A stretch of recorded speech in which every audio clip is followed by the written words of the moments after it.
Hi, everyone, and thank you for joining us for our October 2024 Higher Education Tableau User Group. You're going to be serenaded now by my chickens. Don't mind them. They're just excited for our agenda today, which is packed with lots of fun things.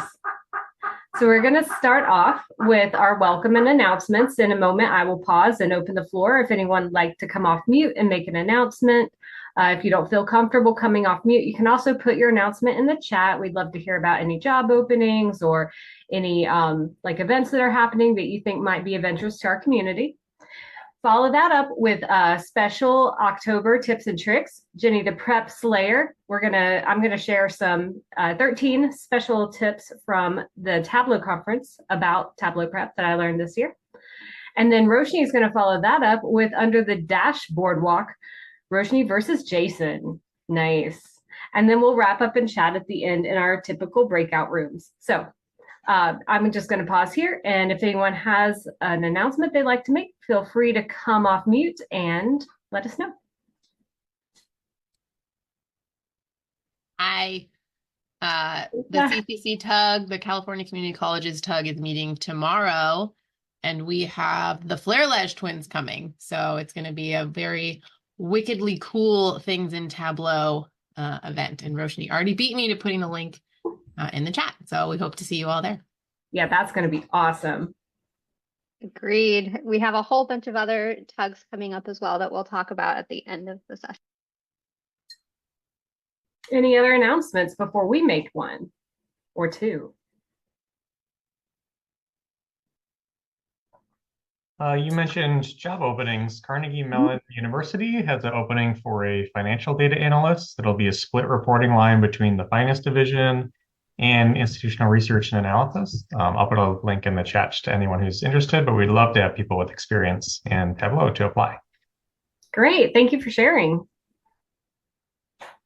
Anyone else?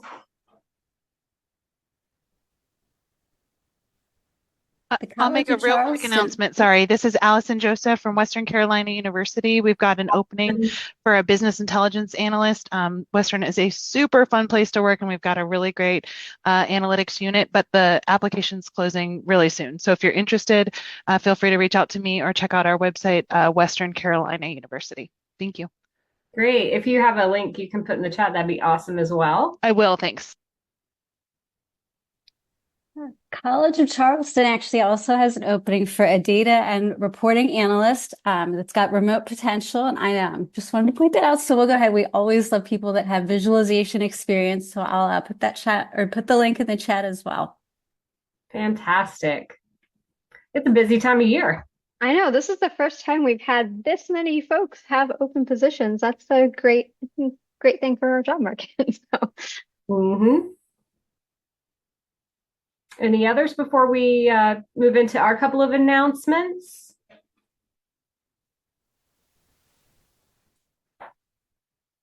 All right, well, if you do think of more, you can put them in the chat. And in the meantime, we would like to give you some information about the Iron Viz qualifiers your audience awaits. I know it is already most of the way through October, and the deadline is approaching very quickly. It's on October 31st. But there is still time. I personally am still working on mine. It's been a nice distraction from a lot of the other stuff going on in Western North Carolina right now, but it's also not been a priority. So the qualifier, like I said, runs until October 31st. The theme is entertainment. So visit about something you find entertaining: movies, TV shows, Hollywood stars, sports teams, hobbies, anything that catches your attention. And just tell your story and make sure you enter your viz online. There are some very specific instructions for submitting your viz. But first, you need the data. So you can use one of these pre-curated data sets, Data Plus TV or Data Plus Movies, which you've probably seen and heard a lot about over the past year or so. You can scan one of those QR codes to get your starter kit and get started. And then Tableau has also provided some information on judging criteria, which they've only, I think, started putting this much information about the judging out recently in the past few years or so. So Of course, they are going to be judged on design, analysis, and storytelling. And you can take a snapshot of this slide if you would like to save it for later. And that way you can look back and reflect as you're building out your viz and, make some decisions based on, the judging criteria. I'm just going to point out, I've judged a few times, and when people use tiny text or very unfriendly color palettes, it totally kills the user experience. So pay attention to some of those things lower down in each of these criteria, because they do matter. Definitely. Can you back up one slide and let them get those QR codes again, Roshni? There you go. Sorry, we forgot to actually get the links to share. My bad. I'm still seeing the judging criteria. There it is. All right. Sorry. That's all right. Give you another minute.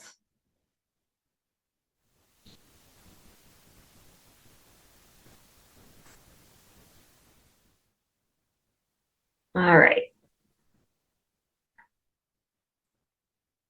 And then you can go to tableau.com/ironviz to learn more and submit your qualifier entry. All right. So if anybody is interested in chatting more about IronViz, we are going to have a breakout room at the end of today's meeting so that you can chat and, throw around some ideas or get some support from others who are participating in that this year. It'll be a lot of fun. Other things that are fun in a completely different way. The Slack purge is upon us. So every few months, usually a couple times a year, we go through our Slack channel and make sure that the folks who are in the Slack are higher education or education related folks. We've had a couple of incidents where someone from Salesforce is in the Slack and is passing messages back to people at Salesforce. We've had a few consultants try to sell in our Tableau Slack space. And that's not what the higher ed Tableau Slack space is for. It really is about community, and it's supposed to be a safe space. So every once in a while, we do this purge. That purge time is soon, this week. We're going to start sending out emails to folks who don't have an EDU email or another education related email. So if you're in a K through 12 school, we will make sure that we don't try to purge you guys because your education. But we will reach out to you before we deactivate your account. If you are currently not using an education email address for the higher ed Tableau Slack, you can change it yourself. You just go to the link that is there that we will put in the chat right now. And you can just log in and change your email to your education email, and we'll make sure that we don't kick you out. But again, we will be sending an email. It will come from the higher ed tug Gmail account. So check if you think you might be in that bucket of people who might get purged. Make sure you check your spam because that Gmail account may go there. But yeah, so sorry, that's the sad PSA thing. But just so you know, that's Mr. Rogers underneath that mask over there. So hopefully a little bit of happiness with the purge. All right. All right, so on to much more fun and exciting things. We have John LeMay joining us for our Meet a Community Member this month. So John is the Associate Director of Institutional Research at the University of North Alabama. He has a doctorate in education and is a self-described data nerd, certified Tableau desktop specialist, web designer, musician, indoor enthusiast, and cat dad. That's Luna in the picture, by the way, and Luna looks just like my cat Maggie. So John, thank you for joining us and being our Meet a Community Member this month. Do you want to start by telling us a little about yourself and describing your role and your team? Sure, absolutely. Welcome, everyone. So I started my bachelor's and my master's are in experimental psychology, and always knew I wanted to work in a data-oriented field ever since, starting in psych research and then moving into my doctorate. I started in higher ed as a GA at Georgia Southern in institutional effectiveness, and I knew I did not want to do that for the rest of my life. So that was when I figured out about IR, and they were down the hall pretty much there, and it was a very data-driven field, it seemed, and I was very excited about that. And so after moving up, like I said, I started as a GA in IA, and then I moved up as a QAP coordinator. And then finally, once I finished my dissertation and defended it, I got a job back at UNA, which is where I got my bachelor's degree from, and it's where I'm from, it's North Alabama, if that is not obvious in my accent. So I've been here, let's see, close to 7 years. So in our office, it's me as the associate director, and then there's the director, and we have one analyst. Well, that's fantastic. Not many people have a route that direct to IR, that's for sure. Right, it didn't feel direct. So tell us, what type of data do you work with? We pretty much have our hands on or in everything to a certain extent here, except for anything related to advancement. They're in their own silo, but which I think is pretty standard. But yeah, it's pretty much everything from admissions and enrollment to credit hour data, course data, faculty, staff, and financial aid. So pretty much the gamut. And can you tell us a little bit about how you use Tableau at work? Sure. In my mind, I've kind of blocked it up into three main areas. We have our census data, which I've kind of adapted these slowly over the years from, like as everyone has, I guess, static PDFs that we used to post to our website and try to update those. And so we have census data, preliminary data so the census, let me back up. The census obviously are public facing on our website, like they are for many. And then the preliminary data that I manage, goes on Tableau Cloud, which is, not front facing for the administration and chairs and deans and whoever else is needing to look at it. So I manage that. Those two projects are kind of ongoing. And then any ad hoc requests that we get from, a dean or a department or someone who's wanting some data visualized, that might be on a routine basis that they need updated for, external accreditors or anything like that. I'll typically try to make a dashboard for them that I can just, more easily update in the future rather than creating a new data set each time they want to request that data. So that's the main ways we've been able to utilize Tableau, and we've loved it ever since. It's really helped. I know I'm not getting, that's one thing that I would like to evolve to is get to more live data sources. We've used primarily CSV files, and I would really like to connect directly to our data warehouse so I don't have to do as many manual things. So always for automation. Yes, Tableau's great for that. Yep. So do you have a favorite Tableau project that you've worked on? Probably the preliminary. I love this census one because it's been, when it started out, it was nothing like this one. It was very just, I think it was all bar graphs, and I was trying to get away from that, but it has just having, one type of visualization. But the good thing about this census one is it encompasses so much of our data in one place that it's helped me to learn a lot from it. But the preliminary dashboards that I update those twice a week for the leadership, for the administration. And those are probably closer to my heart, so to speak, just because I've put many and many hours into those and updating those. And they've helped me learning Tableau Cloud and the administration side of that, and the users and their permissions and what they can see. That is a whole other software venture, so to speak, in and of itself. So that project is one that probably my favorite in terms of what it's helped me to learn and get comfortable with in Tableau. Yeah, I agree. Learning Tableau Cloud is a whole other ballpark, isn't it? Yes, it is. So how long have you been using Tableau, and how did you learn how to use it? So when I started here in early 2018, they had, I think, just gotten the license, but it took us, as what it is, learning any new thing, especially working full time and everything we have to do. It was a while before we actually started adopting it in our more day-to-day routines, but I think we've been using it steady since probably right before COVID.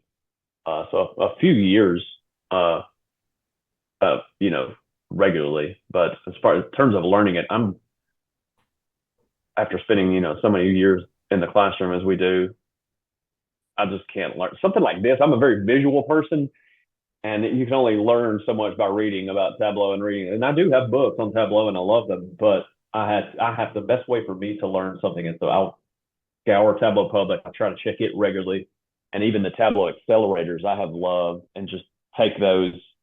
And what I'll do is try to, you know, download a copy of that and then rebuild it to how I would want it to look, or to my own preferences and the users and what my, you know, the administration needs to see and that functionality. That I'm more visual learner, so I have to learn like that to learn anything out of Tableau.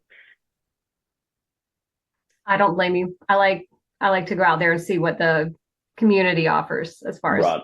learning Tableau. It's great. Right. So what is your favorite Tableau feature? Well, there's so much. It's really more than just a specific thing. It's just the flexibility. I've used other tools like Power BI, etc. And it's just Tableau is very, not only flexible, but just very intuitive. Even if you're only like, I feel like halfway tech oriented person could open up Tableau, figure out how to connect to an Excel sheet, and get the ball rolling within a few hours. You know what I mean? It's Oh, yeah. not, it's just the flexibility of it. It's not a specific feature that I can think of besides just and anything that I think of will go back to the flexibility in terms of the, you know, just table calcs and stuff like that right off the top of my head. But really going back to Tableau Cloud, the being able to set permissions like you can really helps keep things organized, because it can get out of hand. I learned early on, but the features in cloud are pretty amazing in terms of keeping everything straight, or who can see what, and keeping people in groups. I really love that. It's actually probably my favorite feature. Well, that does sound nice. I'm so glad I don't have to manage that part of it. Yeah, it can be scary. Yeah. And we don't, I mean, I'm sure there's people who have thousands upon thousands, but we only have, I don't know, maybe 100 licenses, and still, even then, keeping people in the right groups, and Mhm. it can be a lot. So is there anything about Tableau you'd like to learn more about? Well, there's a lot. One thing, especially with this census dashboard, is it's rather large, and I would like to get better at responsive design. I'm not that great with it within Tableau, especially doing that and still making a dashboard look good. I mean, I know that's secondary to the actual data, but to keep people's attention in any way, you know, it can't just be complete chaos in terms of the design of a dashboard. And right now, Tableau, I haven't found a way to make, instead of, and you know, unless you're just completely duplicating a dashboard for every major, you know, like a cell phone size one versus a tablet versus one for desktop. But I think the main thing, that list is long of things I would like to learn more about Tableau, is the responsive design. Using the, you know, using the automatic sizing is not something that I have used as much as I should have. Same here. Yeah. Yeah. So what is one thing you wish you could go back in time and tell Tableau newbie you? Go to a conference sooner and get involved and ask questions, because you'll find that people all, you know, have the same hang-ups or problems, or beating their head against the wall about the same thing they're trying to figure out. So just talking to people at conferences and doing that certifications that they offer helped me. Because if I have a motivation in hand, okay, you got to do this, that helps me learn something much quicker than just, oh, well, I'll learn this when I have time, which is AKA I'll probably never get around to it. But and keep an eye, like I said earlier, keeping an eye on Tableau Public and the accelerators, and just replicating that stuff. Not just, I mean, I have just connected to, there's some admissions. If you go to the higher education industry on the Tableau accelerators page and look under for their admissions dashboards, there's some fantastic ones that you can just plug your data into and adjust.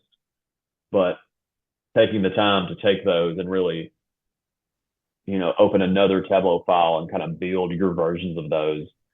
That's how I've learned the most, the quickest. And there's this great resource probably people have heard, but it's Playfair Data. I'm not associated with them all, but I have learned so much from that website and their videos. The Ryan Sleeper, I think he won the Iron Biz several years ago, but he's got a couple of books too. And that website I've learned as much, probably more from that than anything. That's been a great resource. I 100% agree. That is one of the blogs I have followed the longest. Yeah, that's fantastic. So do you ever use Tableau outside of work? And if so, how? I have a little bit, just trying to visualize different things that I'm just interested in stuff. And I was thinking about trying one of the maybe not this year, but doing one of the Iron Viz qualifiers. But at this point, not really. I've tried doing visualizations for like bands and stuff. I'm really into music, and I think it would be cool to make a really good one for in the music industry. I think that would be an interesting one to do. But I haven't outside of work. No, I haven't done too much yet. Is there anything else you want to share with us before we go into your dashboard spotlight? No, I think that's it. All right. Well, I'm going to turn it over to Roshni for your dashboard spotlight. So this is a screenshot of the dashboard that you wanted to share. It's the UNA Institutional Research main dashboard.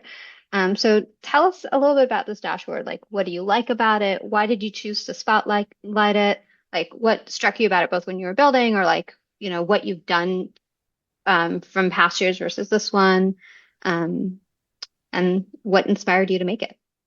Sure. So I did a lot of just Google searches of other institutions, what they include, what they don't, talking to people, the most important thing is talking to the main users of this and, what they would like to see in it. And a lot of times they're not even sure, but I took the time to, look at our PDF reports from the past, the just static reports before we had tools like Tableau, and started with something, and like I said, earlier versions of this was basically just all bar charts. And while it was informative and it gave the people what they needed, I still thought there could be a more visually pleasing way to do it, or just at least break up all the monotony of just having text tables or just having bar charts. But this, I feel like the main thing I struggled with this was, well, what I like about it first is it gives a good, like I said, a snapshot or an overall look at the data at an institutional level. But it was challenging, and it is challenging to know what to include, and it'll probably evolve based on feedback. So yeah, I still, it's never, I'm so OCD, I'll still change it from semester to semester, probably just because there's one thing I don't like about it is the first two columns, are the entire student population versus the rightmost. I wanted to include international and then in-state to have those views as well, but you don't have like out of state, right? Right.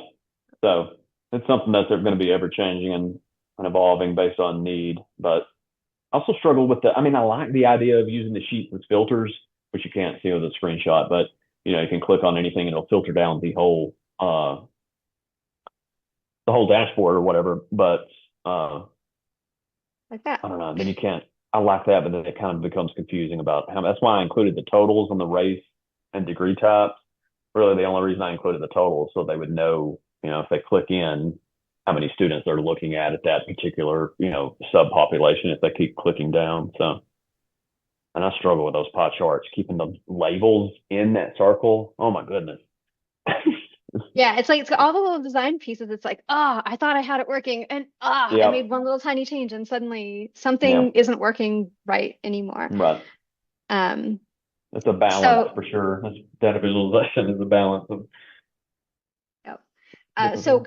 So I had the same question that Marie is asking in the chat as well. So what did you do for the background? Like, did you use Figma to create sort of the rounded corners and just have it like a static background to throw the sheets on top of? Or did you do something else to sort of get the sort of the overall layout design Yeah, into just this? Figma. Yeah, it's completely Figma. I just drop those in there, and then all of those are just sheets sitting on top of it. Got it. Cool. And has that, I mean, how was that the first time that you'd use Figma for something like this? Yeah, I've only ever used it for my dashboard stuff. I've been using it for a while, but slowly. At first I used it for the preliminary. I started with the preliminary stuff with just, they're more like the other tabs. So like the trend tabs. This is the most involved view, but the other ones, something like that is fairly starting. I started with something simple like that, and even that enrollment snapshot when it does it, it's not that once you get one thing made, it'll just go in there and copy and paste, and as long as you get your sizing right. But that's what I was mentioning earlier. I wish there was a way to be able to have a background like that and still be responsive, but I don't know if there is. I don't know it. So people can change it. Have you tried the dashboard designer? There's in Tableau Desktop, in the top left side of the dashboard at the very top. Right. There's the design preview and the dashboard designer. I tried it when it first came out, and I was like, oh, this is cool. But I had no real use for it because we were like, well, everyone gets the same size laptop, so we're designing for that size laptop. Right. But if you have used it, and if not, like if anyone in the meeting has used it, we'd love to like see a demo of it. Sort of, see what it could give us in terms of what you're talking about, and building out responsive design so you can see Right. the visualization the way it's intended to be seen on Right. any size device. Yeah, because that was my plan, was to just make this one, and then when I have time, just duplicate it and make one. I would have to make a completely different design for the phone at least. I'm just not gonna mess with tablet. But yeah, as far as how to make one with a background like that, and to be responsive, I don't know how. Yeah. I would love to know that. So if anybody does know that, but that's not currently a way I know to do that. All right, so we have one more question. So how did you embed the filters within the drop down? So, this drop down here, is that what you're asking about, Elizabeth? Yes. Yep. So is this a show hide container, or is this something Yeah. something It's just fancier? it's just a vertical container with the show hide button. And then this button, like this is just an image that you've thrown in as Right. Yeah, I just made that in with- Figma and just made that the image for the show hide button. That's cool. So a lot you can do with Figma. Learning. Oh yeah, it's pretty amazing. I have squeezed all I can out of the free edition. Trust me. You can only have like three or templates or whatever you can build from it. So I've created like all of our dashboards on one and just zoomed down. It's a bit ridiculous, but Zoom out and screenshot, right? Or yep. export. Yeah, Yep. Figma's pretty amazing. I mean, Canva it's fantastic too, and I have experience with it, but I don't know, Figma's, I mean, you can really get down to the pixel and stuff, which you might be able to in Canva, but I just have more experience with Figma. Yeah, I know I've tried doing things with PowerPoint, which is a completely different, it's the old school way because it's part of the office Right. suite. Well, I mean, I didn't know you said I didn't think of that, but I did use PowerPoint for the info overlays. So if you click on the eye in the bottom right, I did use PowerPoint for that just because it's the website I found the easiest way I found to do it. But yeah, I haven't tried making a background for it. And this overlay is another show hide button with the Right. Yeah. image and object. Cool. Awesome. So you've mentioned a few things that you learned from it, but like, what do you think that others might find interesting or informative in terms of their own learning of Tableau from this dashboard? That's a good question. I think just trying to, I think it's like I said, the data is number one, and that's communicating that, it's our role. But it also, I don't know if it's my web design background or whatnot, but it also just has to be at least somewhat visibly appealing for people to make sense of it quicker. So that's what I try to do with making stuff, taking time to make stuff,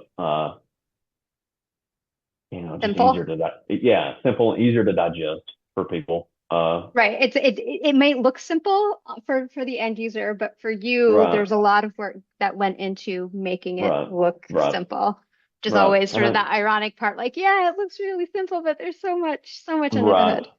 And I had initially wanted to have all of our census data in different spots on our website and page, but I was like, well, people will have to hunt down, because I wanted to have each one, have an enrollment dashboard, I know these are different dashboards, but different, actual Tableau files that I'd published on different pages on our website. And I was like, well, let's just put it in one spot and make it easier for people. Which we do have other, dashboards, but this is probably the main one people are pulling from. So yeah, just trying to keep it as simple as possible, or make it, as simple as it can for the end users. All right, and we have one more question about how you make the dashboard visible. I see a little view on Tableau Public. So because this is external facing, you've just published it on Public and embedded it? Is Right. that the case? Right. Do you do something similar with internal dashboards, not necessarily public, but from your Tableau Cloud site, or is it just these external facing dashboards that you've tried to embed? Yeah, no, the Tableau Cloud stuff, it's just links. I haven't embedded them in anything. Is that what you're asking? Yeah, because there's some licensing around embedding, and in recent with some of the recent subscription changes and things like that, you need a viewer license for every user Right. who might be looking at the embedded dashboard for private data. So yeah, great. All right. Thanks for giving us this little deep dive into the process behind this dashboard and some of the goals that you're trying to achieve. I think this is a great way to sort of show off your data and also show off some of the learning that you've done both within Tableau and some of the other tools like Figma that sort of can help you Tableau better.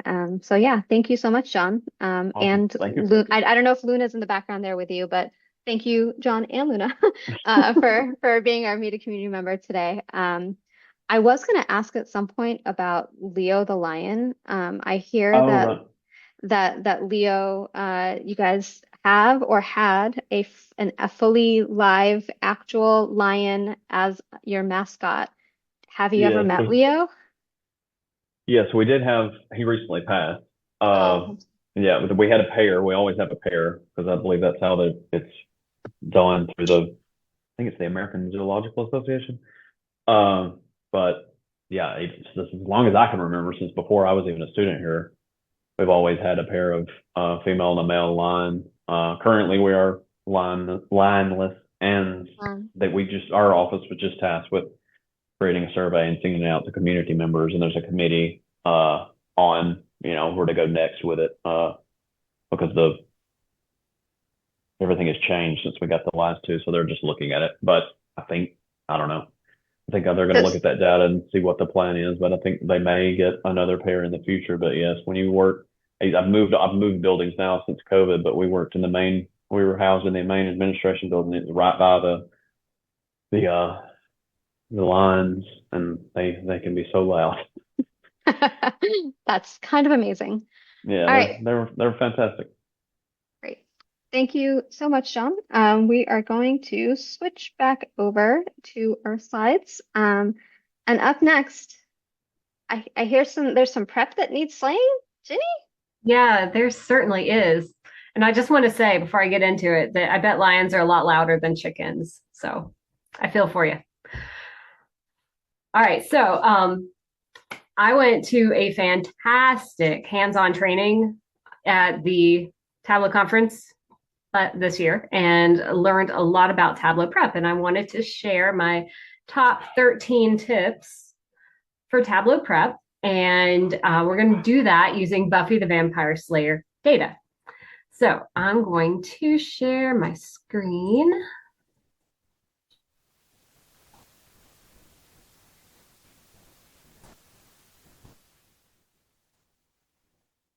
All right. Everybody see that? Is it You're good. blowing up enough? It's at 200%. I know Tableau Prep tends to be really tiny and hard to see. All right, so we have two connections. We have Buffy the Vampire Slayer data. This is from Data Plus TV. And then we have Buffy the Vampire Slayer movie data, and that's from our Data Plus Movies data sets. So I'm just going to walk you through my prep flow and talk about some of the tips that I learned. Starting with tip number 1, which is using the Data Plus TV data set with Buffy the Vampire Slayer data. So tip number 1 is to filter on your input step if possible to improve performance. This is something I use all the time when I'm working with huge sets of enrollment data. So it makes the data easier to manage and faster to load. So if I'm doing a random sample and I filter in this first step, then my results are often more pertinent too.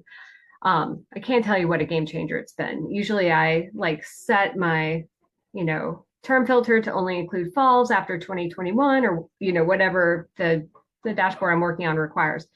But then my numbers end up being much better. So in this particular input step, I'm just going to set a filter to look for the Buffy the Vampire Slayer series where the IMDb series rating is not null, because there were actually 2 and one of them had almost no data. And it's because it was a different Buffy the Vampire Slayer series that is not the one that we all think of when we think of that. So tip number 2, already there. This is to only do one calculation or type of cleanup or whatever per step. And that helps with debugging. Now, I must say, I don't adhere to this 100% at all because my prep flows would end up being hundreds of steps long if I just did one calculation per step. And that's just not feasible. But I can see the value in doing all of your renaming in one step, and then all of your splits in one step, all of your cleanup, if you're going to do uppercase, remove punctuation, that sort of thing, all of that in one step, and just kind of group those together. And then that way, when it comes to going back and finding an issue, if you have to go back and create a group or an alias, then you know exactly which step to go to. And if you're doing complex calculations, only doing one calculation per step does kind of make sense, because then you can run an output after every step and check to make sure that your work is accurate and correct. And when you're working with a huge data set, I have some flows that take 30 minutes to run, but if I only run it early on in the flow to check my math or check my calculations, it's going to run a little faster because it's not going through the whole flow. So while I don't adhere to this 100%, I can definitely see the benefit of using it when, when the time calls for it. And that takes us to tip number 3. And you've probably heard me and a lot of other people mention this before, but it does bear repeating. So tip number 3 is add descriptions under each node to create an audit trail. And it makes it easier when you're, like I said, going back, debugging, trying to find a mistake in your work. It also makes it easier now that Tableau Prep allows you to hover over all of these icons and see exactly what changes you made in each and every step. But I will caution that you're only given 200 characters to write a description under each of those. So you have to be descriptive while also being succinct. Now, tip number 4 is not one I've had to use in work just yet, but maybe you can think of a situation where you would use it. So this tip number 4 is that if you want to use a table calc as a filter in desktop, then you do the calculation in prep, because the order of operations makes it more difficult in desktop. So in case you're not familiar with the order of operations, Roshni, if you could grab that link and just drop it in the chat. It's in the slide on our slideshow. So if you're not familiar with order of operations, dimension and measure filters are applied before table calculation filters. So if I go into this step, I'm doing a rank calculation here. And that is to rank all the episodes by their rating. And basically, I want to be able to, in the output, when I'm working in desktop, I want to be able to filter and easily see which episodes are ranked number 1 by rating. And that wouldn't be as easy to do if you did this rank calculation in Tableau Desktop instead. All right, moving right along. Going to tip number 5. Tip number 5 is related to tip number 4. So that is to improve performance. You should do moving calculations in prep, but only if you're not applying filters to them in desktop. So I had a hard time coming up with an example in this particular data set. Again, this does relate back to the order of operations and the dimension and the measure filters coming before the table calculation filters. So if I do a running calculation, if I do a running sum to see per season and episode number, how many number of votes, and this actually doesn't really make a whole lot of sense to me, but I'm kind of calculating, well, how many votes did each episode get in the ratings per season? So we're counting up season 1, and then we start over again at season 2, we count up season 2. So by doing this in Tableau Prep, I can allow me to see how many cumulative votes were gained per episode, and then I can apply a filter to this in desktop. And there weren't any good examples of filters that I could find, but let's say they had an extra field in here, like the source of the votes. Then I could apply that as a filter. But if I was doing this in desktop and I wanted to be able to calculate the running sum based on the source of votes, then you would need to do it in desktop instead of in prep. I think I got that out right. Hopefully it made sense. All right, so we're going to jump down here to another piece of our Buffy the Vampire Slayer data set, which is actors. All right, so in this tip number 6, and you've probably already seen this. I think Matt may have presented on it last month or month before, can't remember.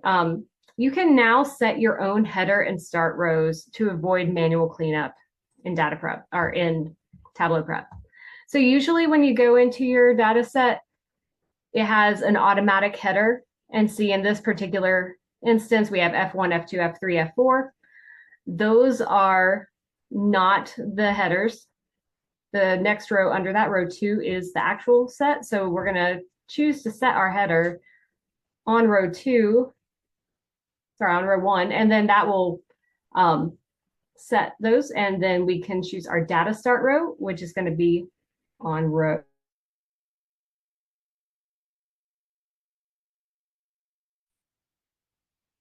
It is not letting me change that, but in here, I guess it got stalled. So your header row always has to be a lower number than your data start row.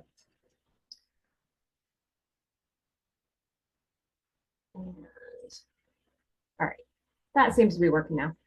All right, so if you work with Qualtrics survey data at all, you know what a game changer this can be, because there are certain outputs from Qualtrics that have 3 rows of headers before your data starts on row 4, or 2 rows of headers and your data starts on row 3. So you can go in and you can choose which header you want to use, whether it's the full question or just Q1, Q2, Q3. So that is really super helpful. I use that quite a lot. All right, so tip number 7 is not something I picked up at the Tableau conference, but it is a trick I use on a regular basis. So when joining,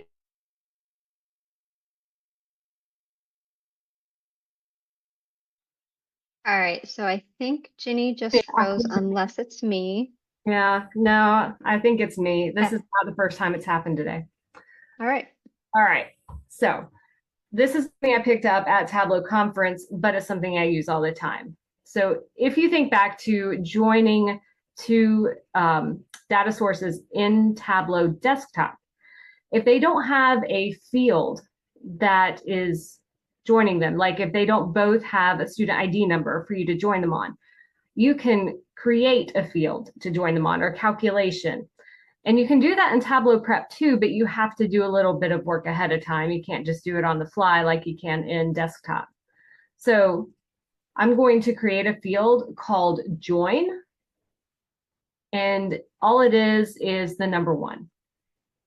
And I'm going to come up to the step before I'm going to join these two together and do the same thing up here. So I have 2 fields named join, and they're both just the number 1. And then I can do an inner join on those 2 fields, and then I can delete them. And basically, I know that these actors are in this TV show because all of this data was just pre-filtered ahead of time. It's pulled just from Buffy the Vampire Slayer, but I don't have another field to join them on. So all these actors are now connected to all these TV shows episodes using that joining field. Oh, excuse me, I have a quick question. Sure. So, because I'm not familiar with your data, I'm just wondering how Tableau can match them, because you just create once, and how did that work? So it joins every row to every row. So if you're thinking in like a SQL sense, it's basically the biggest cross join you will do, which may or may not work depending on the amount of data you have. It may slow things way down. Agreed. I use it a lot for data densification, and I would show you what it looks like post join, except it seems to be throwing a system error since the internet is wonky right now.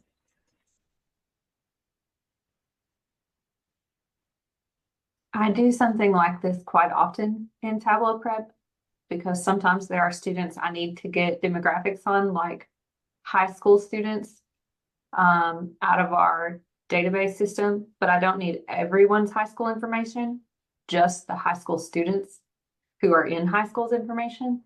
So I create a calculation in one that says this is a high school student, and then I only pull in and join a column for high school students' data. That So makes I match high school and high school. That makes sense.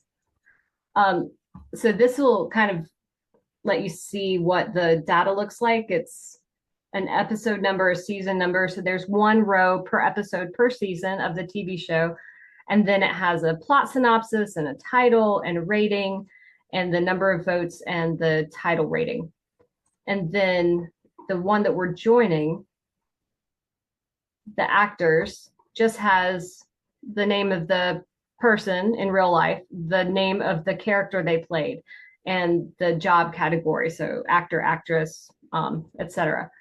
And I do believe that not every person is in every episode, but every person on the actors list is in the TV show. So I'm not joining them on an episode specific join, I just wanted to be able to connect them to the TV show. And mainly that was so that I could look at the actors and actresses from the movie and see if any of them made a cameo in the television show. So does that clear it up at all?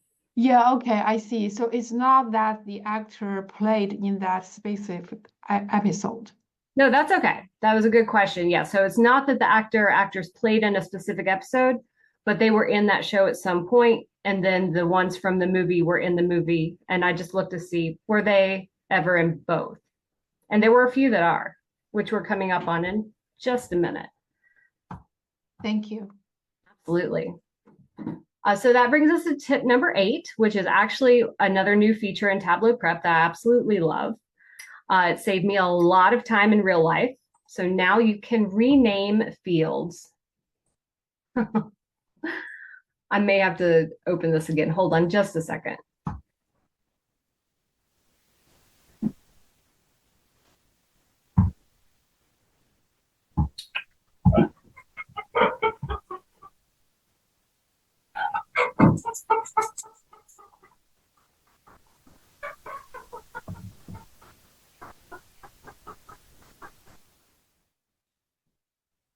Tableau Prep, while you're waiting for it to reload, Tableau Prep has some quirks. One thing that I learned, I think this past summer, and I don't know how much you've used it, Ginny, but one thing I've learned is that often it's best to take your data set, pull it in as a data source, and then immediately create a hyperfile out of that.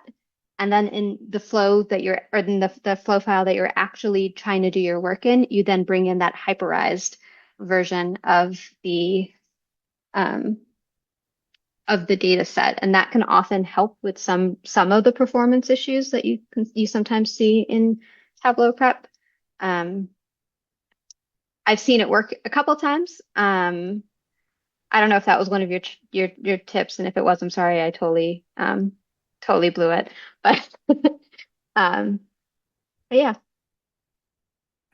All right, I think it's up and working again now. Woohoo! Yay! All right, sorry about that. So tip number 8 is to,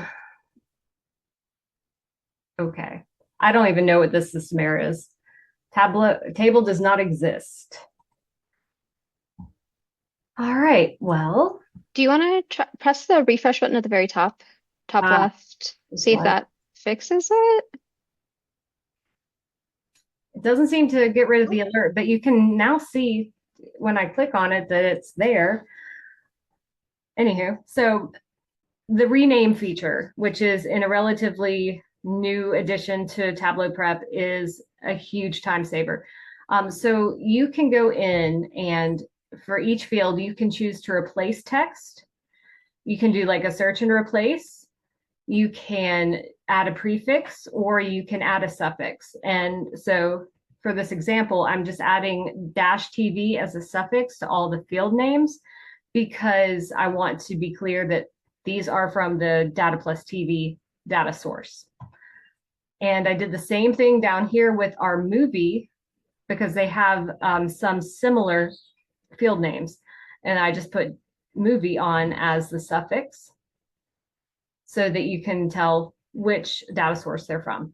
And then I did an outer join on the person name from the TV data source to the person name from the movie data source. And I did this so that I could keep all of the actors and actresses from the TV show and all of the actors and actresses from the movie, and I could see which ones were in both. So like Luke Perry, Christy Swanson were in both. And then in the next step, I just create a flag that tells me if their name appears in both the person name from TV and the person name from the movie. And that is one of the few times I've ever used an outer join in Tableau Prep. But in real life, I actually use this rename function on a dashboard I was building that looks at 8 semesters worth of GPAs for a student. So instead of having to manually go and double click and type in GPA term 1, GPA term 2, I was able to do the rename and have it take their GPA field and then another field with the term number in it and just put those together, and it renamed all my fields for me. And I had to do that for GPA, academic standing, credit ratios. And so it saved me a lot of manual time going in and renaming all those one at a time. All right, so tip number 9. Wait, that was, tip number 9. Sorry, I skipped right over it. Do cross-database joins later on in your prep flow to improve performance. Otherwise, if you're using too much memory, it can throw a loom error. And I don't know how many of you have gotten a loom error. I get it all the time. It's obnoxious. Usually I just have to shut it down and open it again and just run it again and it fixes itself. But sometimes that is not the case. Sometimes even waiting till late in your prep flow to do the join does not do the trick. And in that case, what I've done is split the flow into several different steps. So I'll have like a small piece in step 1 and then use the output and feed into flow step number 2 and then do that and put an output into flow step number 3. And usually within 3 steps, I can get the output I need. But I've had to do that for some really complex date scaffolding usually because it just creates so many rows. All right, so next up is tip number 10, and we're going to jump down to our awards data for this. So to familiarize you with this, we have our award category for the series, our award event, award name, the year, and whether or not our this episode, because this is only for TV episodes, whether or not it is an award winner.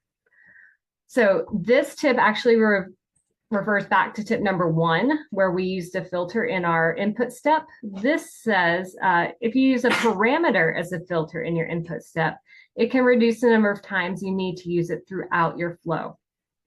That may or may not be the case. So if we go in and filter our values, we want to know if the award winner series equals the award winner parameter. So that allows me to say, I can choose true or false because this is a Boolean parameter. So if I just want to see the award winners, I can select true. And if I just want to see the ones who didn't win, I can select false. But it defaults to true up here in our parameter. If I wanted it to default to false, then I would change it here. But we're going to leave it on true, and we're going to move on to tip number 11, which is one that I use frequently. So a lot of people know, a lot of people that I know like to start with a clean step straight off of their input step. But I actually have gotten to the point where I like to use an aggregate step before the clean step. And that's because I use the same data sources a lot. They have hundreds and hundreds of columns of data, and I only use a select handful most of the time. So I start by filtering in my input step and then aggregating only the fields I need so that I don't have to remove them one at a time later. And that, I think, helps a lot with the performance in PrepFlow as well. 2 tips left to go. Tip number 12 is another one I have not used in real life, but it sounded really helpful in the training class. So tip number 12 is to use the pause button if you're going to be making a lot of changes, doing a lot of cleaning steps, and you don't need to see updated results.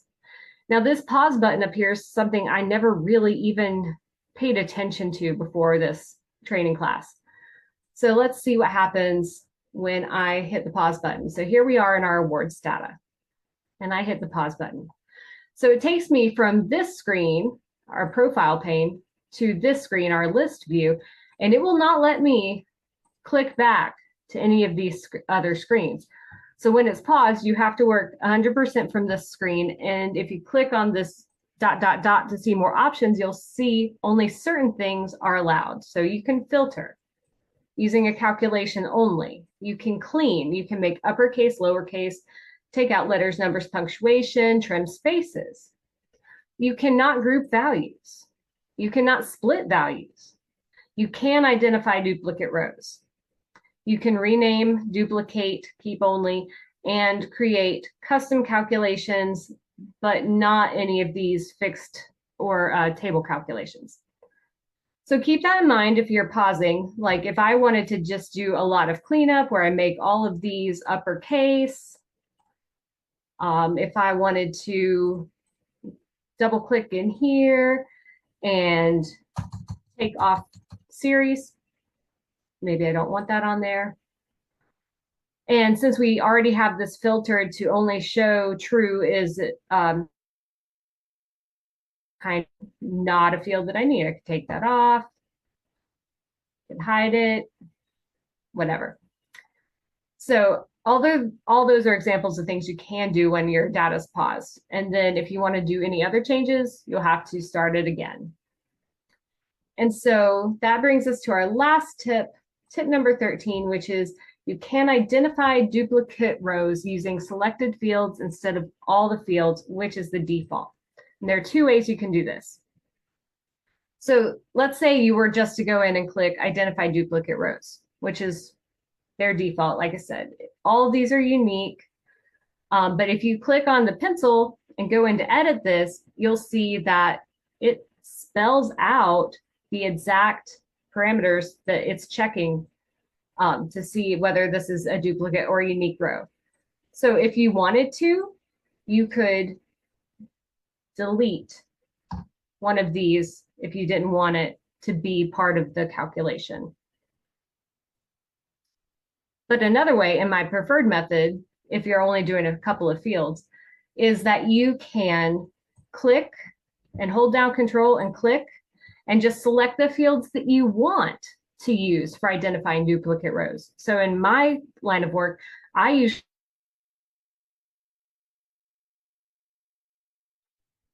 And Ginny has frozen again. I kind of want to try to finish that sentence, but I don't really know what she was going to add to that sentence. Sorry? Oh. You froze. So in your line of work, you use I use, and internet's going out again. Sorry, guys. It's been like this since the hurricane. So in my line of work, I use student ID and term and check to see if there are any duplicate student IDs in that term. And if there are, it's usually because they have multiple majors. But if I click award name and award year and click identify duplicate rows here, well, I think because I filtered out my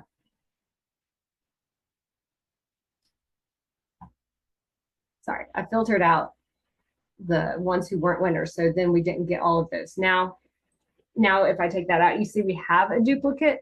We see that they had multiple nominations for Streamy Awards in 2017. And if we want to see what those were specifically, we would just click on Streamy Award and it's going to freeze up again. But that got us through lucky tip number 13.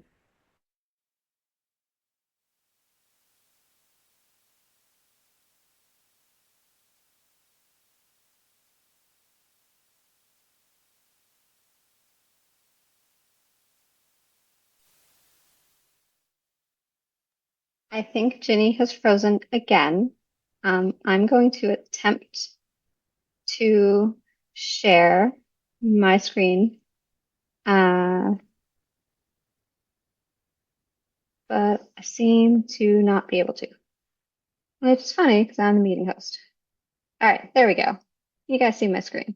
Hope you can see my screen. So it looks like Ginny might have gotten completely kicked out. I'm sure she will be back if her internet works. So in her absence, thank you, Ginny, for presenting your 13 tips. Certainly are Ginny the Prep Slayer. And I think there's a whole lot of really cool stuff that I learned there as well that I will be using in my, novice prep days. So our last presentation for today is me again. It's a sequel. Just like the Jason movies, the Freddy and Jason movies, there's so many different variations of those movies. We're going to see what we get through today. May not be much more than what we got through last time. And yep, it looks like Ginny will be back soon as she can be. But yeah, so in the meantime, we're going to go back under the XML and the JSON in Tableau Prep and Desktop files, and learn a little bit about what's there. So yeah, so it's a SQL, but we're not really going to look at SQL for much. So I am gonna, because I can't help but do this. We have one more Viz 2024 and XTab watch party. It's an encore presentation of the best papers from the IEEE Viz conference last week. It will be this Friday afternoon. I have no idea what time it is because what is time? But please check out the QR code, and I'm going to throw this link and a bunch of other links in the chat that may or may not be helpful later on. So yeah, so we're going to do a little bit of a refresher from last time. So we're going to focus on a few different file formats. The first one is the TWIB file. That's a Tableau workbook. This is often the file that I will use. I almost never use packaged workbooks. Then there's the TWIBX file, which is a package workbook. So the package workbook has the data, it has any shapes or images or anything like that you've included. We've got TIFL files, which are Tableau Prep Flow files. And those are also package workbooks. Both Twibix and TIFL files are zip files, and you can unzip them just like you do any other like a regular old zip file. You may have to do a little bit of renaming depending on what operating system you're on. I believe on Macs, or at least back in the old days when I still had to use a Mac, I think you'd have to change that Twibix or to a zip file. I never actually tried this on a Mac for a prep flow. There are other acronyms. We're not going to get into them. If you want to hear more about those, go watch last month's recording. So this all came about because we wanted to find a better way to do a bunch of things, like all of these things that are listed here. And oh, there's more. There's a whole lot more. Sort of dig into how can we make changes to a workbook a little bit more easily, at least understand what's happening underneath the workbook. How can we see which changes have been made? How can we replace consistent text across multiple dashboards, or move objects and have them be in the exact same spot so you don't have to do a lot of like manual rejiggering of, oh, let me move this down to pixel X, X equals 900 and Y equals 52 or whatever. And a lot of that is easier to do in text than it is to click and drag. And also I don't like mice. They're only good in cartoon format. So disclaimer, before you edit any of your XML files or any of your Twib files, your Twibixes, or your TIFL files, make sure you back them up. Editing these files is not supported by Tableau. If you screw something up and then you go to Tableau support, they're just going to laugh you out of the virtual room because they're like, you just did something you're not really supposed to do. So always back up your files. And then get a text editor that has syntax highlighting. So Notepad++ is what I use. I feel like there are probably tools that people have recommended for Macs. Sure, Linux has some tools too. So just make sure there's syntax highlighting because it will make your life a whole lot easier. I put a couple of resources. They are both a few years old. I think some might be almost like 7 or 8 years. One of them might be 7 or 8 years old. But they might be helpful as you're starting out. So in order to get to what we want to edit, if you have a Twibix file, you want to unzip it. So if you right click on the file, the Twibix, and choose unpackage file, or if you're on a Mac, you change that to a .zip and then unzip it.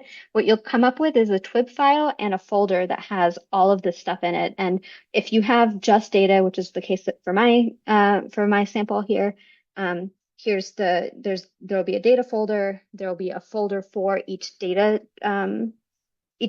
source, and then within that, the files that make up that data source. If I had additional data sources, you would see, Jason versus Freddy or whatever as additional folders in the data folder. And if you have images or that you've put into your file, you will see a separate folder for other collateral associated with the file. JSON files that are underneath the TIFL flow, these ones, I believe, regardless of what operating system you're on, you are going to need to change that extension to a zip file. You unzip it as normal, and then you get 4 different files within that. The 3 that don't have a file format, those are all JSON files. The first 2 are the ones where most of the cool stuff is. I still have yet to figure out what this Maestro metadata file does. And quick reminder, XML is extensible markup languages. You have those angle brackets and tags. Every starting tag, so one of these like stuffy or name, has to have an ending tag, so a /name or a /stuffy. But you might see some empty tags like this enemies tag up here because Flex, my little dinosaur, he has no enemies. JSON files are JavaScript object notation, and they're a little bit cleaner. They're a little bit less text. It uses double quotes, colons, and brackets, both curly braces to sort of encompass the whole object, and then square braces or whatever those are called. Are they square braces? I don't know. To package sort of arrays or multiple values. Just regular old brackets. Thank you, Russ. I'm like, brackets. All right, so we're going to go to a file folder that I hope I have open, and I do, but on the wrong screen. So I took all of this data from the City of Cambridge Open Data, and let me just hide all of that.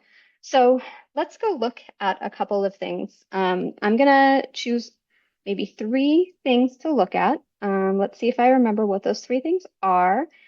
So first, I want to compare objects. And I feel like I might have actually shown this last time. And if I did, my bad. I'm going to show it again. So I've taken 2 different versions of a workbook. So let's say book 9 is the version I was working on yesterday. I made a copy of it because I was doing something really super weird and I wasn't sure if I was going to keep it. And I want to see what did I do differently between versions 9 and 10. So Notepad++ has this compare option that lets you do that comparison. And you can see here, oh, I am missing one of the panels I usually see for compares. Is it this one? There we go. I can see where all of the changes are. So in this one, apparently I changed the background transparency on one of the sheets. I have no idea what this W is. I have a feeling that was probably a typo as I was opening and closing various versions of this. It looks like I added some added folders in book 10 versus in book 9. And other changes, I added some style differences. So I added a background color on a title and just made a few other changes. And you can see line by line, what did I fix or what did I change here? So if there's something that broke or something that isn't just right and you don't want to try to click and drag and like have to look across multiple pages to try to figure out what it is, this might be an easy way to see, okay, what are the differences between what I did here and what I did here, and fix them. I'm not going to go through, actually, I am. One of the other things I want to point out here is that there are all of these thumbnails. These thumbnails are almost always going to show up as errors. So let me show you what this looks like. Sorry, I'm like, let me click around and try to find the right tab. So let me show you what this looks like in the workbook itself. So the thumbnail is a little thing at the very bottom of your screen as you're switching between tabs. And if you publish to cloud or server, it's that image, that static image that shows up if you're looking in icon view. So here, I don't actually have the thumbnail shown, but if I switch, oh geez. Today would not be a good HETUG day without a few technical difficulties. I'm gonna see if I can, nope, not gonna let me fix that or avoid that. So let's try this restart. Or let's see if I can open it in this version of desktop that I know does work.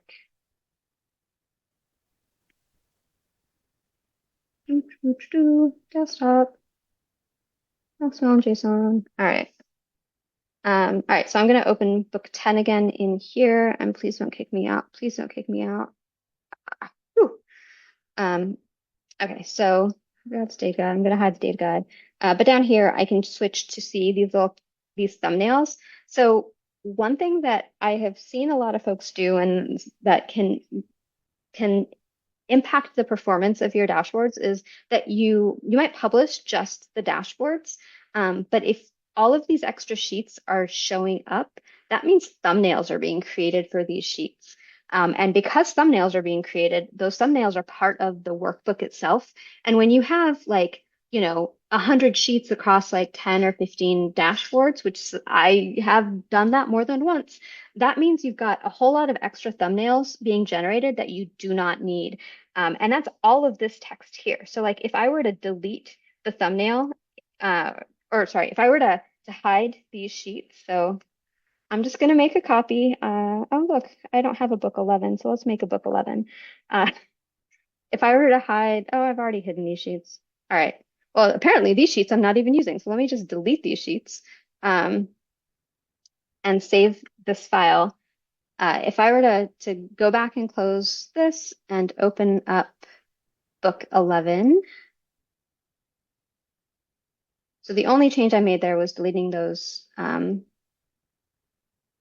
I can do another compare and see what did I change between book 11. So there's some sort of version history stuff up here at the top.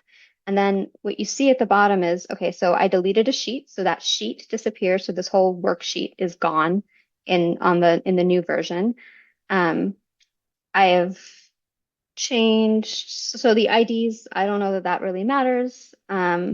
Again, IDs probably don't matter. And then I've removed another window. So this is a sheet that was, or a window that was part of one of those, I think one of those sheets that I removed. I think, I'm not actually 100% sure. Could have just moved around. And then this entire thumbnail thing, like see how much, so this is a refreshed thumbnail. And then this chunk here, like is all stuff that is gone. And so like that, I'm going to estimate that that's what, like, 10% of the file of text is all this thumbnail stuff that I've removed. And that means if I like the file size of book 11 versus book 10 is going to be a lot smaller. So like I went from 103 kilobytes to 83 kilobytes. Now imagine this is, you have like 30 sheets and a handful of dashboards. That can really impact your file size, and that file size is part of what can cause slow loading on server and cloud. So if you can get rid of the crap that isn't there, you can make those file sizes smaller, which means Tableau has server and cloud have less to load, which means the load times that your end users are going to see are going to be a lot faster. So that is. I'm gonna leave some time for some chat. That was just a very quick tip, or one thing that you can do with the XML. Let me switch to the right workbook or right PowerPoint. All right, so we got a few more minutes left, so we want to kind of get through. We have a whole lot of really cool stuff happening over the next few weeks, and we want to make sure we have time to talk about it. So first, we want to know what you thought of today's meeting. So please go to the QR code that is listed there. I'm about to paste it into the chat and let us know, like, what did you like about what you saw? What did you not like? What could we do better? Is there anything that you're hoping to see at a future AT Tug that we can try to make happen? So yeah, let us know. We do have November's AT Tug scheduled. We are still looking for a Meet a Community member. So if you want to talk to us about how you got into Tableau, what you do with Tableau, and maybe present a dashboard, either one that you've created or one that you've seen on Tableau Public that has sort of inspired you or helped you learn something, we want to know about it. So please let us know by going to the Present at AT Tug link and volunteering to be a community member to be interviewed. AT Tug co-lead Andrew Drinkwater, he's going to be presenting tips and tricks on parameters and buttons. I'm very much looking forward to this. And then probably, I mean, I don't know if Lisa's still here, but Parameter Pickle Party was amazing. But I feel like putting an F word in a presentation title just takes it up a notch. So Allison Joseph and Carl Courtwright from Western Carolina are going to be here to talk about financial aid, the other F word. So case study in reporting financial aid and scholarship. I've heard that they've given this presentation in the past, and it was amazing. And we're really looking forward to seeing it here at AT Tug. All right, and I've already talked about presenting. So whether you want to be a Meet a Community member, whether you have a tip or trick, very short, or longer, or have a full presentation, please let us know. We want to hear from you. Just go to that Present at AT Tug link. So next up on the right side of the screen, you see a whole bunch of Tableau things that are happening. So first off, as Lisa mentioned earlier, CCC Tug is having a meeting tomorrow. So please check that out. The Flair-Litch twins will be there to talk about wicked cool stuff. The Tableau Prep. So someone mentioned, like, how can I learn Tableau Prep? Well, Tableau Prep, there's a Tableau Prep Tug happening, and I can't remember who's presenting. I feel like there's someone from the city of Chicago, and also the Iron Viz winner from 2024, so Chris Westlake, is going to be there as well to talk about how he used Tableau Prep for his Iron Viz winning dashboard. Again, we have that VizX Tug encore presentation. Sorry, this is going to be in a couple of different messages. The National K-12 Tug also has a session. That is the wrong date on that. I am so sorry, Rob. I believe it is November 6th. Copy and paste error, my bad. It is November 6th, but Rob is going to be talking about some data plus TV goodness again. And then the Memphis Educators Tug is having their kickoff on November 7th. So Luca Perkovic, who I believe is a Tableau ambassador, Tableau social ambassador, is going to has started up this educators tug where there's going to be a little bit of overlap between what we do and what they do there, and we're really looking forward to just having more tugs in the higher ed or in the education space. So like, go to these tugs. You're going to learn really cool stuff. And with that, I want to say thank you. So thank you to John for talking about his dashboard and coming to tell us about his Tableau journey and letting us meet Luna, even if only in picture format. Thanks to Ginny, the prep slayer, for slaying some prep, or just slaying. I don't know how this works. I don't know how the slang works anymore. I'm old. Yeah, we just want to thank all of you guys for attending, for sticking around. If you have any questions, again, reach out to us either on Slack or at higheredtug@gmail.com. And now, oh wait, hold on. I forgot there was a poll question we were supposed to ask. I'm gonna launch it now. It might be a little too late, but we want to know, who are you looking forward to or are you submitting to IronViz? There. I'm seeing the numbers are sort of declining, but there's a whole lot of no's, which is kind of expected. It can be a lot of effort. If there is anything that might convince you in the future to participate in IronViz qualifiers, let us know. Because it'd be great to see some more higher ed representation in there. And I'm not going to put Lisa on the spot unless she wants to be. But I will say that I imagine that doing one of these Tableau public visits can really help you learn a lot about Tableau that you can carry back to your actual regular life. Or your regular Tableau life. So let's see. I don't know how to end polls. All right, look at that. There's some results showing now. So most people are no. And I have no idea what you guys are seeing on the screen. I'm not really too concerned. All right, there we go. So thank you.